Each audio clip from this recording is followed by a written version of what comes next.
हमारे समाज में बात की अहमियत को उतना नहीं समझा जाता जितनी वो ज़रूरी है। बोलना, बात करना, एक दूसरे की राय सुनना, विरोध करना, इससे एक बेहतर समाज बनता है। और बात करने के लिए दूर क्यों जाना? हमारे आसपास ऐसे लोग हैं जो कई विषयों पर अच्छी तरह सोची समझी, नपी तुली बात कर सकते हैं। जो इन विषयों के विशेषज्ञ भले ही न हों, लेकिन वो इन विषयों को पढ़ रहे हैं और इन पर एक आधुनिक और प्रगतिशील सोच रखते हैं। ऐसे ही दोस्तों से क्यों न बात की जाए। इसलिए अदबी दुनिया ने हम बोलेंगे नाम के इस सिलसिले का आगाज किया है। भारत में भाषा किसी भी जगह किसी भी शख्स के लिए रुकावट नहीं है। हम जिन हिंदुस्तानी जुबानों में बात नहीं करते, उनके भी भाव समझते हैं, क्योंकि वो हमारी मिट्टी से जुड़ी हैं।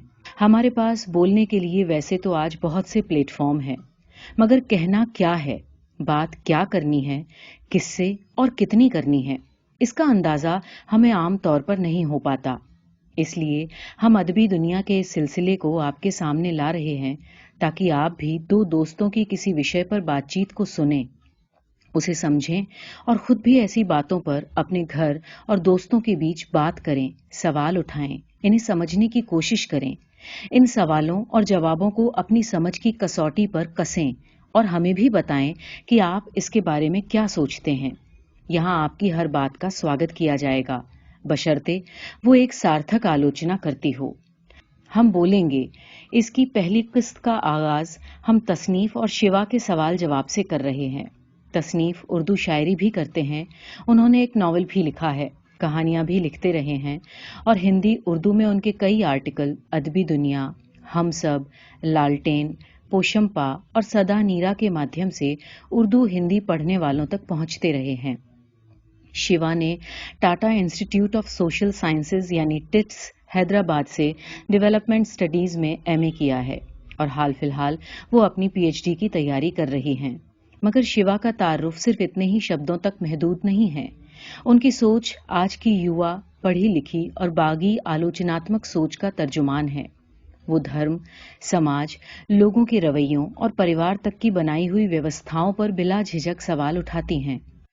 औरत के ताल्लुक से उसके शोषण, उसकी अवस्था के बारे में बात करने के लिए वो कितना मोतबर नाम है, ये आपको उनके जवाब पढ़कर खुद ब खुद पता चल जाएगा। तो आइए हम बोलेंगे के साथ सवालों और जवाबों के इस सिलसिले की पहली कड़ी को शुरू करते हैं, जिसका नाम है औरत से क्या बैर। शिवा, हमारा पहला सवाल आपसे ये है कि हमारा समाज बहुत सी चीजों और बातों को लेकर अभी तक कंफ्यूज्ड है। अगर हम सरल शब्दों में समझना चाहें कि मिसोजिनी क्या होती है और क्या हमारी आम जिंदगी में, हमारे घर में मिसोजिनी को देखा जा सकता है, तो उसकी मिसालें क्या होंगी? बहुत साधारण शब्दों में मिसोजिनी का अर्थ है औरतों के प्रति घृणा की भावना। औरत होने के कारण औरत के प्रति होने वाला किसी भी प्रकार का दुर्व्यवहार अगर उचित दिखाई दे रहा है, तो यह मिसोजिनी के तहत ही है। ऐतिहासिक रूप से लगभग हर समाज में औरत को आदमी से कमतर समझने की सोच ने इस घृणा को जन्म दिया है। इसका सीधा रूप तो हम इस बात में देख सकते हैं कि औरतों के प्रति हिंसा हमारे समाज में एकदम आम बात है। हम इस हिंसा के इतने आदी हैं कि जब तक किसी नए अकल्पनीय अवतार में हिंसा की खबर हमारे सामने न आए, हम विचलित होना भी भूल गए हैं। तो अगर मिसोजिनी के प्रकट रूपों की बात करें, तो इसका सीधा उदाहरण है औरतों के प्रति घर और बाहर होने वाली शारीरिक, मानसिक और यौन हिंसा। क्योंकि यह हिंसा अखबार के हर पन्ने पर दिखाई दे जाती है, तो मैं इसे इलैबोरेट नहीं करूंगी। दूसरा उदाहरण, सोशल मीडिया के माध्यम पर औरतों के प्रति जिस तरह की भाषा का प्रयोग दिखाई देता है, वह मिसोजिनी का ही रूप है। कुंठा चाहे किसी आदमी के प्रति हो या औरत के प्रति, वो बहन, माँ, पत्नी इत्यादि किसी औरत के लिए हिंसा की कामना के रूप में ही बाहर आती है। और इस वर्बल हिंसा का शिकार अक्सर वे औरतें ज्यादा होती हैं जो किसी पावर वाले पद पर आसीन हैं या मुखर होकर अपनी बात कर रही हैं।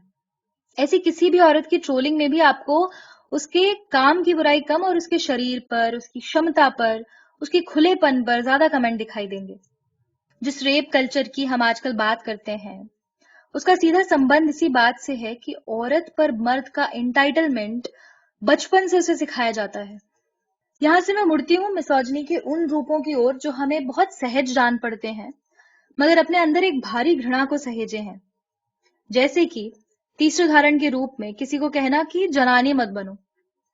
अब इस कथन में दो बातें दिखाई देती हैं।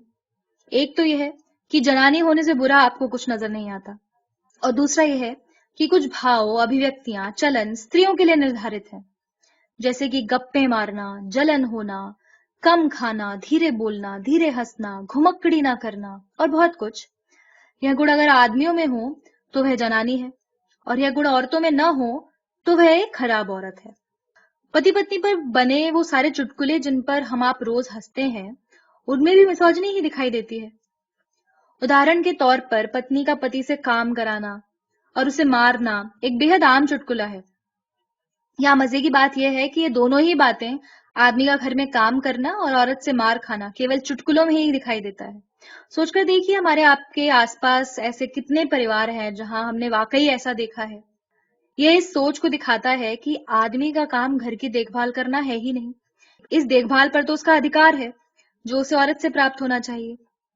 और दूसरा ये कि औरत के प्रति घर में हिंसा तो आम है, मगर आदमी के प्रति अगर हिंसा हो तो वह मजाक का विषय है। इन सभी उदाहरणों में कॉमन बात यह है कि हमने गुड वुमन और बैड वुमन के स्वभाव को रेखांकित करती श्रेणियां बना रखी हैं, जिनके आधार पर हम यह तय करते हैं कि कौन सी औरत समाज में स्वीकृत है। ये श्रेणियां दो विपरीत औरतों को रेखांकित करती दिखाई देती हैं, जैसे माँ के विपरीत एक सेक्स वर्कर, शादीशुदा महिला के विपरीत बिन ब्याही माँ के विपरीत पत्नी इत्यादि। एक औरत को अच्छा बताकर दूसरी की तरफ घृणा मिसोजिनी को शालीनता से प्रस्तुत करने का तरीका है बस। तो मिसोजिनी के बीज हमारे दिमाग में तभी बो दिए जाते हैं जब हमें घर में बताया जाता है कि किस तरह की औरत अच्छी नहीं है, सही नहीं है, स्वीकृत नहीं है। और ये अक्सर वे औरतें होती हैं जो आदमी के अधीन नहीं होती या आदमी के बिना भी खुशहाल जीवन जीती हैं। अगर मिसोजिनी इतनी व्यापक टर्म है तो फिर फेमिनिज्म को भी इतना ही व्यापक होना पड़ेगा। इस पर आपका क्या विचार है? बिल्कुल। जो स्त्रीवादी आंदोलन है जिसे हम फेमिनिज्म कहते हैं, वह तब तक अधूरा है जब तक इसमें हर वर्ग की स्त्रियों का प्रतिनिधित्व नहीं है। दलित, बहुजन, आदिवासी औरतें, माइनॉरिटी से आती औरतें, ट्रांस वुमन, सेक्स वर्कर आदि अगर कोई भी इससे पीछे छूट गया तो फिर इस मूवमेंट का कोई अर्थ नहीं रह जाता। यहाँ पर यह बात भी याद रखनी होगी कि किसी भी इंसान के जीवन का संचालन एक से अधिक इंस्टीट्यूशंस या संस्थाओं से प्रभावित होता है। मसलन एक औरत होने के साथ एक दलित भी हो सकती है, समलैंगिक भी हो सकती है और आर्थिक रूप से कमजोर भी। उसके जीवन पर इन सभी पहचानों का प्रभाव होगा और फेमिनिज्म को इन सभी पहचानों को ध्यान में रखना होगा। एक दलित औरत सवर्ण औरत से प्रायः ज्यादा शोषित होती है, और अगर वह साथ ही समलैंगिक है या शारीरिक रूप से अक्षम है तो उसका शोषण और दूसरे स्तरों पर भी होगा। तो अगर कोई फेमिनिस्ट होना क्लेम करे और साथ ही जातिगत आरक्षण को खराब बताए तो उसके फेमिनिज्म में दलित स्त्री तो मौजूद ही नहीं है। अगर एक औरत अपने वर्क प्लेस में आदमी के बराबर सैलरी पाने के लिए संघर्ष करे मगर अपने घर में काम कर रही हेल्पर को तनख्वाह बढ़ाने में झिझके तो वे फेमिनिस्ट नहीं है। फेमिनिज्म अगर इंटरसेक्शनल नहीं है, जेंडर, कास्ट, क्लास आदि को साथ साथ नहीं देखता, हर तबके की औरतों की बात नहीं करता, तो वह फेमिनिज्म नहीं है। क्या लड़कियों के साथ जो सुलूक हमारे समाज में होता है उसके लिए वाकई कहीं लड़कियां और औरतें भी जिम्मेदार हैं? कंट्रोल्ड होने और एक अच्छी बहन, बेटी और पत्नी होने में क्या अंतर है, या ये एक ही बात है? इस सवाल के दो भाग हैं। पहले के लिए मैं यह कहना चाहूंगी कि यह बेशक सच है कि पितृसत्ता को आगे बढ़ाने में औरतों की भी भागीदारी है। दहेज के लिए प्रताड़ना, भ्रूण हत्या, ऑनर या कास्ट किलिंग, लड़कियों पर पाबंदियां लगाना आदि ऐसी सच्चाइयां हैं जिन्हें अक्सर औरतें भी सच करती दिखाई देती हैं। मगर इसका सीधा निष्कर्ष यह नहीं है कि औरत की इस दशा के लिए वह खुद जिम्मेदार है। ऐसा कहना तो विक्टिम ब्लेमिंग जैसी बात हो जाएगी। यह बहुत जटिल मसला है, मगर इसके कुछ पहलुओं की अगर बात करें तो पहले तो औरतों की कंडीशनिंग शुरू से इस तरह की जाती है कि उन्हें यही सही लगे। औरत परिवार की इज्जत है और यह इज्जत औरत के यौनिक आचरण से संबद्ध है, यह बात उसे घुट्टी की तरह पिला दी जाती है। इस हद तक पिला दी जाती है कि अगर इस ढांचे में उसकी खुद की बेटी फिट ना हो तो वह उसकी जान लेने से भी ना हिचकिचाए। ये जो मसला है बहुत दृढ़ता से जाति से जुड़ा हुआ है। इसीलिए पितृसत्ता को ब्राह्मणवादी पितृसत्ता या ब्राह्मणिकल पेट्रियार्की कहते आपने लोगों को सुना होगा। इसका कारण यह है कि औरत को कंट्रोल में रखने की मानसिकता मुख्य दो वजहों से आती है। एक तो यह कि पितृसत्तात्मक समाज में प्रॉपर्टी का उत्तराधिकार इस पर डिपेंड करता है कि औरत किसके बच्चे, कितने बच्चे और किस लिंग के बच्चे को जन्म देती है। इसके लिए औरत के प्रजनन संबंधी फैसलों पर कंट्रोल करना जरूरी है। औरत की सेक्सुअल गतिविधियों को कंट्रोल करने का दूसरा बड़ा कारण है कास्ट को बनाए रखना। जाति के बाहर के किसी व्यक्ति के साथ औरत का संबंध न बन पाए, इसलिए औरत की मोबिलिटी, उसका कहीं भी आना जाना और सेक्सुअलिटी यानी कि उसकी यौनिक आजादी को कंट्रोल करना एक ब्राह्मणवादी समाज की जरूरत है। और इस तरह के समाज में एक अच्छी स्त्री, अच्छे चरित्र की स्त्री इसीलिए उससे माना गया है जो यौनिक रूप से एक्टिव नहीं है, जो सेक्सुअली एक्टिव नहीं है, या एक्टिव है तो घर के पुरुषों की सहमति से। ब्राह्मणवादी पितृसत्ता का यह जो पूरा ढांचा है, औरत और आदमी चाहे वे किसी भी जाति के हों, उनके मन मस्तिष्क में बैठा दिया गया है। इसके द्वारा निकली नैतिकता को बनाए रखने के लिए फिर औरतें भी पीछे नहीं रहती। कंडीशनिंग के अलावा दूसरा कारण यह है कि औरत की सामाजिक व आर्थिक समृद्धि अक्सर आदमी से जुड़ी होती है। ऐसे में आदमी के खिलाफ जाना आसान बात नहीं है। सास बहू का उदाहरण ले लीजिए। सास बहू को परेशान करे या बहू सास को परेशान करे, उसका बड़ा कारण यह है कि घर में दोनों की आर्थिक स्थिति व स्टेटस मर्द पर निर्भर करता है। मर्द जिसके करीब, उसकी स्थिति दूसरी स्त्री से थोड़ी बेहतर। पितृसत्ता में औरतों की भागीदारी का तीसरा कारण है उनके प्रति होने वाली हिंसा। औरत सही गलत, अच्छे बुरे के पूर्व निर्धारित ढांचों में न रहे तो उसे घर, समाज, सरकार कोई भी सपोर्ट करने वाला नहीं है। कहने का मतलब यह है कि औरत अपने शोषण का सामान खुद तैयार करे। इसके पीछे बहुत से फैक्टर्स काम करते हैं जिन पर हमारा ध्यान जाना जरूरी है। प्रश्न के दूसरे भाग का जवाब भी पहले में ही है कहीं ना कहीं। अच्छी बहू, पत्नी, बेटी, स्त्री वही है जो सेक्सुअल प्योरिटी बनाए रखे और उसके द्वारा कास्ट प्योरिटी यानी कि जाति की शुद्धता को बनाए रखे। अच्छा आचरण इसलिए तो माना गया है ना। इसीलिए हमारे समाज में माँ पूजनीय है, मगर अगर वही माँ बिन ब्याही है या सेक्स वर्कर है तो पूजनीय तो क्या, धिक्कार के योग्य है। नैतिकता या अच्छाई बुराई यहाँ स्त्री की समाज के प्रति संवेदनशीलता से निर्धारित नहीं होता, उसके रिप्रोडक्टिव और सेक्सुअल निर्णयों से आधारित होता है। तो हर औरत तक बस यही बात पहुंचना जरूरी है कि पितृसत्ता और ब्राह्मणवाद द्वारा निर्धारित किए हुए सही और गलत को आग में झोंक दें। एक बार यह भेद मन से पिघल गया, उसके बाद हम सही मायनों में कह सकेंगे कि औरत का आचरण कैसा है, यह वाकई उसका खुद का निर्णय है। ब्राह्मणवाद और पितृसत्ता का साथ साथ काम करना कहीं ना कहीं ये नहीं दर्शाता कि ये एक हिंदू समाज से जुड़ा मसला है। हिंदू समाज से इतर पितृसत्ता और मिसोजिनी को किस तरह समझा जाए? पितृसत्ता के अलग अलग समाज में अलग अलग रूप हो सकते हैं, मगर ऐसी कोई सोसाइटी नहीं है जहां औरत और मर्द के अधिकारों में भेद न हो। भारत में क्योंकि हिंदू समाज प्रबल है, इसलिए इससे उपजे ब्राह्मणवाद को हर धर्म में देखा जा सकता है। सहजातीय विवाह या अपनी कम्युनिटी में विवाह, जिसे एंडोगमी कहते हैं, उसका पालन हर समाज कर रहा है और कारण वही है, प्रॉपर्टी और कम्युनिटी की शुद्धता को बनाए रखना। तो जो भी समाज अपने दायरे में औरतों को बांधे हुए है वह ब्राह्मणवादी ही है। भारत से बाहर भी हर समाज में जेंडर के हिसाब से समाज में रोल निर्धारित है। घरेलू काम औरत के जिम्मे और बाहरी काम आदमी के। यह मानसिकता सभी जगह है। औरत को घर में सीमित कर देना और उसके घरेलू श्रम का बिना मेहनताना दिए इस्तेमाल करना पूंजीवादी समाज को बनाए रखने में बहुत कारगर है। औरत के श्रम, यौनिकता, मोबिलिटी पर कंट्रोल हर समाज की असलियत है। इस्लाम में व्याप्त पितृसत्ता पर तो बहुत लिखा गया है। जैन और बौद्ध धार्मिक व्याख्यानों को लेकर भी भरपूर काम हुआ है कि कैसे सुधारवादी बुनियाद पर खड़े यह धर्म भी औरतों के मामले में यही सोच रखते हैं कि औरत कंट्रोल में रखने की चीज है। अलग अलग धर्मों में किस तरह पेट्रियार्की का रूप थोड़ा थोड़ा भिन्न हो जाता है, इस पर अलग से चर्चा की जा सकती है। मगर कोई भी धर्म औरतों के लिए अहिंसात्मक या भेदभाव रहित होना क्लेम नहीं कर सकता। ऐसा कोई धर्म नहीं है जो इस तरह का क्लेम कर पाए। लड़कियों और औरतों को घर या समाज की इज्जत से जोड़कर देखने में किसका कसूर है? क्या इसके खिलाफ आवाज उठाना बुरी बात है? और अगर एक आम लड़की अपने घर में इसके खिलाफ आवाज उठाना चाहे तो उसका सही तरीका क्या हो सकता है? पहले भाग का जवाब कहीं ना कहीं हम डिस्कस कर चुके हैं। कसूर इसमें सीधे सीधे ब्राह्मणवादी और पितृसत्तात्मक सोच का है। प्रॉपर्टी और कास्ट बनाए रखना ही औरत को घर की इज्जत के रूप में देखने का कारण है। जो बाप बेटी की हर गतिविधि को कंट्रोल करता है वही वही यह भी कहता है कि शादी के बाद जो चाहे करना। इसका सीधा मतलब तो यह है कि हमें तुम्हारी सेफ्टी की परवाह नहीं है, जैसा कि हम कहते हैं। हमें परवाह है अपने घर अर्थात अपनी जाति की पवित्रता बनाए रखने की।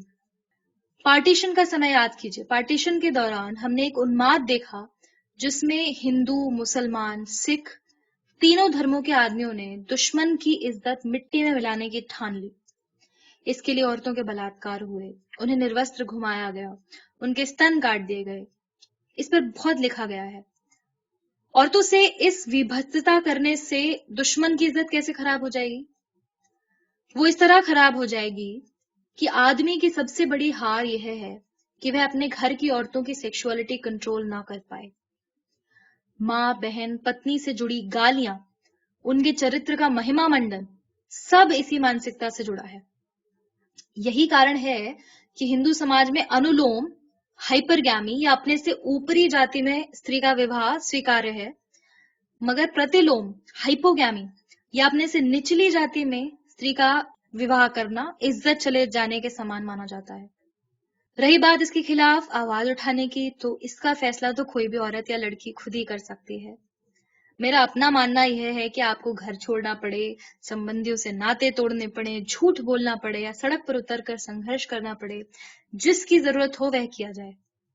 औरत और आदमी की समानता तब तक मुमकिन नहीं जब तक औरत की रिप्रोडक्टिव डिसीजन उसके हाथ में नहीं है और जब तक यह समाज एक जातिवादी समाज है।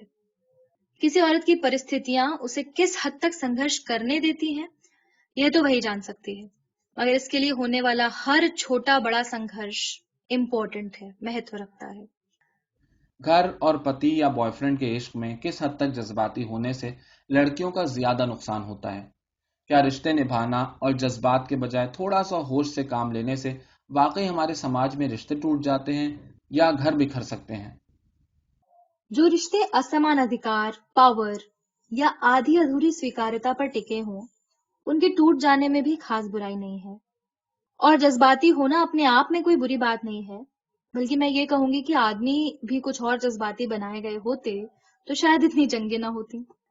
मगर यह बात जरूर सच है कि एक संबंध में रहते हुए बहुत से कारण हैं जो हमें इम्प्रैक्टिकल या तर्कहीन बना सकते हैं। ये सवाल औरतों से पूछे जाने से पहले यह देखना जरूरी है कि वे किस तरह के परिवेश से आ रही हैं। मसलन अगर किसी लड़की ने आजीवन एक कंट्रोल्ड लाइफ जी है या घर परिवार की तरफ से किसी प्रकार की हिंसा झेली है, तो स्वाभाविक है कि एक प्रेम संबंध में भी उसकी अपेक्षाएं इसी बात से जुड़ी होंगी। वह अपने पार्टनर में सिक्योरिटी की तलाश करेगी, एक अच्छी पार्टनर वाले सामाजिक गुण अपनाना चाहेगी, एक अच्छी पत्नी या प्रेमिका का भी ढांचा, जैसे बाकी सभी ढांचे हमारे समाज में उपलब्ध हैं, वैसे ही इसका ढांचा भी हमारे समाज में उपलब्ध है। और यह लाजिमी है कि कोई लड़की उस ढांचे से खुद और अपने पार्टनर को देखे। यहाँ दोष भावनाओं का नहीं है, कंडीशनिंग का है। उसे धीरे धीरे बदला जा सके तो बेहतर, नहीं तो हर लड़की तक कम से कम यह बात तो पहुंचनी चाहिए कि एक अच्छी औरत की परिभाषा उतनी संकरी नहीं है जितनी समाज ने बना रखी है। एक बात और जोड़ना चाहूंगी कि ऐसा भी होता है कि आदमी अपनी डोमिनेट करने की इच्छाओं को यह कहकर छुपा लेते हैं कि मेरी पत्नी या प्रेमिका तो है ही सबमिसिव।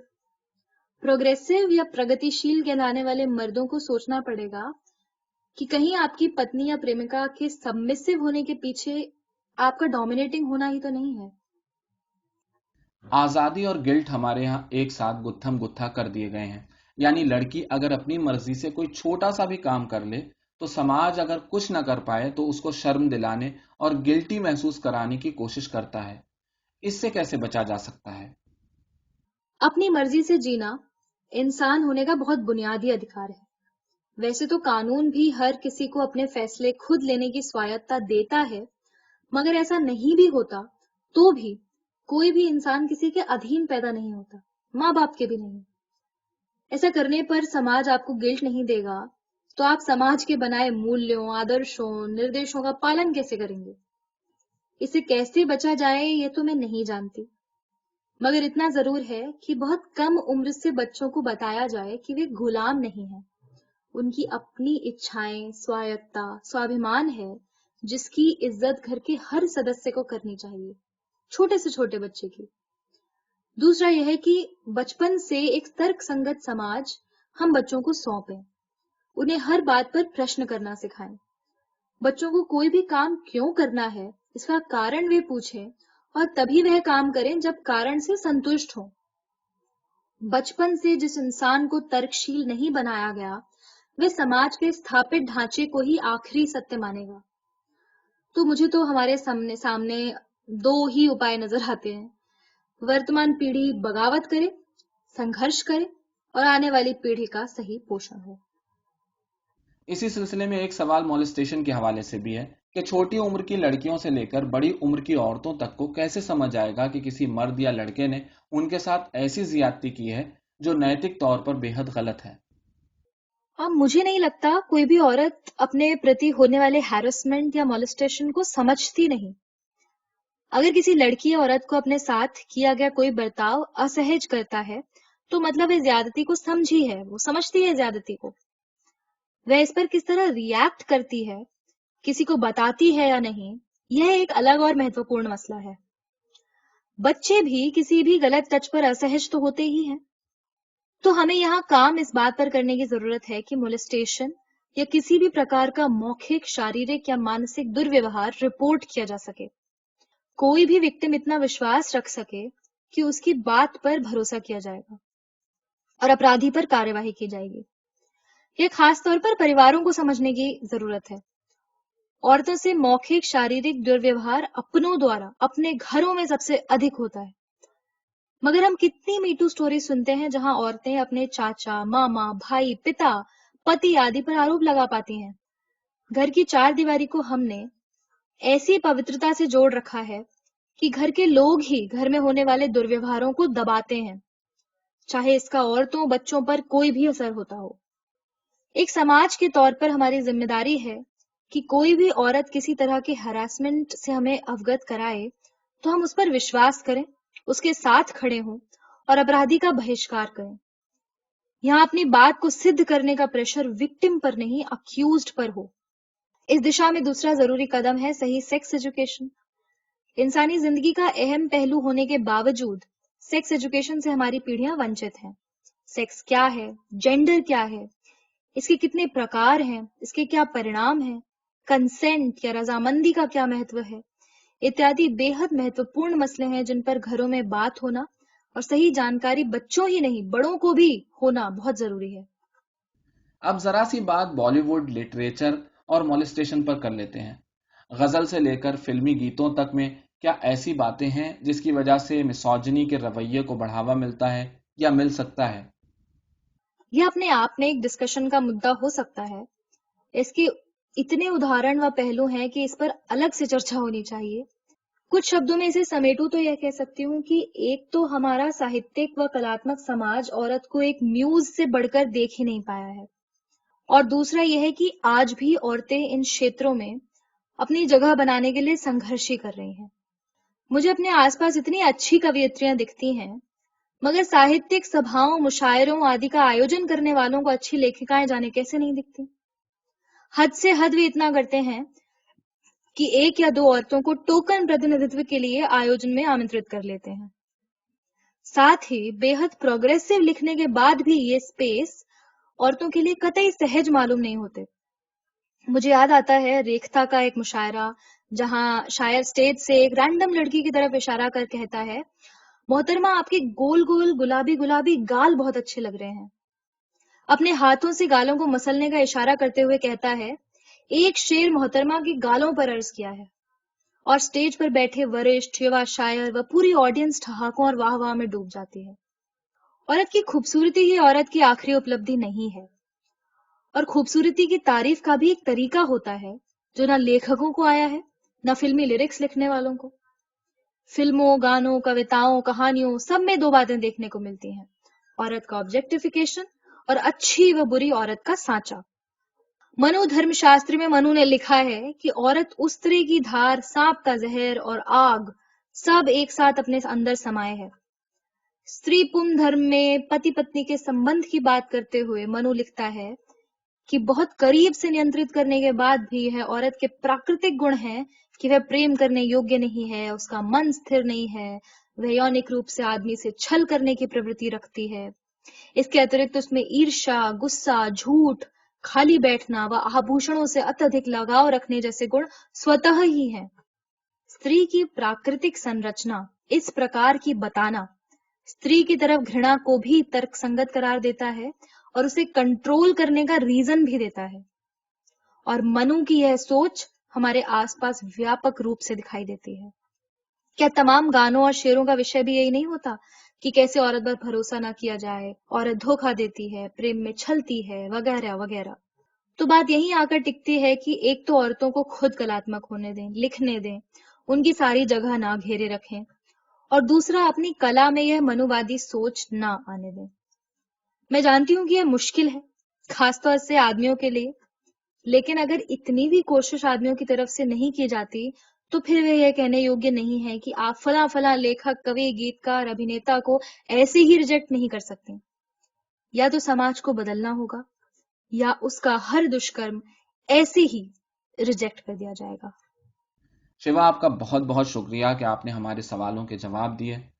हम अपने सुनने वालों से इस बात की दरख्वास्त करते हैं कि वो इस पूरी बातचीत पर अपनी राय दें, हमें लिखें कि उन्हें ये बातचीत कैसी लगी, इसमें क्या बातें हैं, क्या पहलू हैं जो छूट गए हैं और वो चाहते हैं कि हम अपनी आगे की बातचीत में उनका भी जिक्र करें, उन पर भी बात करें।